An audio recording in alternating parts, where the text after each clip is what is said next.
പച്ചമാങ്ങ കൈ കിട്ടുവാണെങ്കിൽ ഉണ്ടല്ലോ ചോറിൻ്റെ കഞ്ഞിയുടെയൊക്കെ കൂടെ കഴിക്കാനായിട്ട് ഒരു അടിപൊളി ചമ്മന്തിപ്പൊടി ഉണ്ടാക്കിയാലോ. അതും വളരെ പെട്ടെന്നും ഒത്തിരി കാലം കേടുകൂടാതെ സൂക്ഷിക്കാൻ പറ്റും.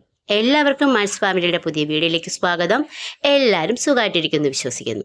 നമുക്കിതാ ഇവിടെ നിന്ന് കുറച്ചധികം പച്ചമാങ്ങ കിട്ടിയിട്ടുണ്ട് കേട്ടോ. സാധാരണ പച്ചമാങ്ങ കിട്ടിയാലും നമ്മൾ അച്ചാറും ഒഴിച്ചുകറിയൊക്കെ അല്ലേ ഉണ്ടാക്കുന്നത്, പിന്നെ മീൻ കറിയിലൊക്കെ ഇട്ട് തീർക്കും. എന്നാൽ പിന്നെ എന്തായാലും ഒരു ചമ്മന്തിപ്പൊടി ഉണ്ടാക്കാമെന്ന് വിചാരിച്ച് ആദ്യം തന്നെ മാങ്ങയെല്ലാം നന്നായിട്ട് ക്ലീൻ ചെയ്ത് കുഞ്ഞു കുഞ്ഞു കഷ്ണങ്ങളാക്കി എടുത്തിട്ടുണ്ട് കേട്ടോ. അപ്പോൾ ഇതാ ഈ ഒരു കുഞ്ഞു സ്ക്വയർ പീസ് ആക്കിയിട്ടാണ് ഞാനിവിടെ എടുത്തേക്കുന്നത്. ഇനി നമുക്ക് വേണ്ടത് തേങ്ങയാണ് കേട്ടോ. വളരെ കുറച്ചുണ്ടാക്കുന്നതുകൊണ്ട് ഞാൻ ഒരു മുറി തേങ്ങയാണ് എടുത്തിട്ടുള്ളത്. അതിൻ്റെ കൂടെ തന്നെ കുറച്ച് ഉള്ളി അരിഞ്ഞതും ഒരു ചെറിയ 2 കഷ്ണം ഇഞ്ചിയും എടുത്തിട്ടുണ്ട്. കുഞ്ഞുള്ളി ഇല്ലെങ്കിൽ സവാള അരിഞ്ഞിട്ടാലും മതി കേട്ടോ. ഇനി ഇതാ ഒരു മിക്സിയുടെ ജാറിലേക്ക് നമുക്ക് ആദ്യം തന്നെ നമ്മൾ തിരുകി വെച്ചേക്കുന്ന തേങ്ങയും ആ ഉള്ളിയും ഇഞ്ചിയും പിന്നെ മാങ്ങയും കൂടെ ഇട്ടിട്ട് ഒന്ന് ക്രഷ് ചെയ്തെടുക്കാം കേട്ടോ. അങ്ങനെ തന്നെ നമ്മൾ എല്ലാം ഒന്ന് ക്രഷൊക്കെ ചെയ്തെടുത്തിട്ടുണ്ട്. ഇതാ ഈ ഒരു രീതിക്ക് കിട്ടും കേട്ടോ. അപ്പോൾ ഇനി നമുക്കിതൊന്ന് നന്നായിട്ട് വറുത്തെടുക്കണം. അപ്പോൾ നമ്മളിതാ ഇവിടെ ഒരു പാന് ചൂടാക്കാൻ വെച്ചിട്ടുണ്ട്. അത് കഴിഞ്ഞ് ഇതാ വെളിച്ചെണ്ണ ഒഴിച്ചു കൊടുത്ത് അതിലേക്ക് കറിവേപ്പിലയും കൂടെ ഇട്ടിട്ടുണ്ട്. ഇനി കറിവേപ്പില ഒന്ന് വാടി വരുമ്പോഴത്തേക്കും നമ്മൾ ചതച്ച് വെച്ചിരിക്കുന്ന മാങ്ങയുടെ തേങ്ങയുടെ ആ ഒരു മിക്സ് ഉണ്ടല്ലോ, അത് ഇതിലേക്ക് ഇട്ട് കൊടുക്കാം.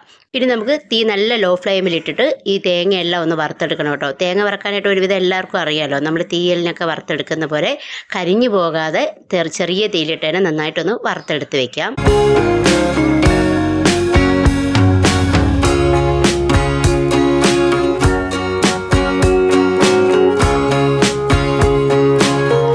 നമ്മുടെ തേങ്ങയെല്ലാം നന്നായിട്ടൊന്ന് വറുത്തെടുത്തിട്ടുണ്ട്. ഇപ്പോൾ ഇതാ കളറൊക്കെ ചേഞ്ച് ആയിട്ടുണ്ട്, നല്ല ക്രിസ്പി ആയിട്ട് വന്നിട്ടുണ്ട്.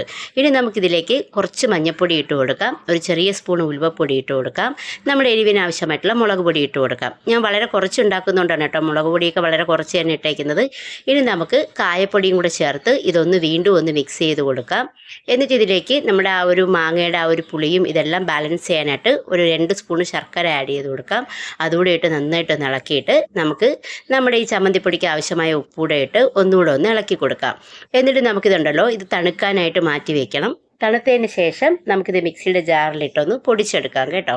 അങ്ങനെ നമ്മുടെ മിക്സിയുടെ ജാറിലിട്ട് പൊടിച്ചെടുത്ത് ഫൈനലി നമ്മുടെ ചമ്മന്തിപ്പൊടിയൊക്കെ റെഡി ആയിട്ടുണ്ട് കേട്ടോ. നല്ല അടിപൊളി ടേസ്റ്റാണ്. അത് ചെറിയൊരു മധുരവും പുളിയും എരിവും എല്ലാം കൂടെ കലർന്നതാണ് കേട്ടോ. നമുക്ക് ചോറിൻ്റെ കൂടെയും ചൂട് കഞ്ഞിയുടെ കൂടെ ഒക്കെ കഴിക്കാനായിട്ട് അടിപൊളി ടേസ്റ്റാണ്.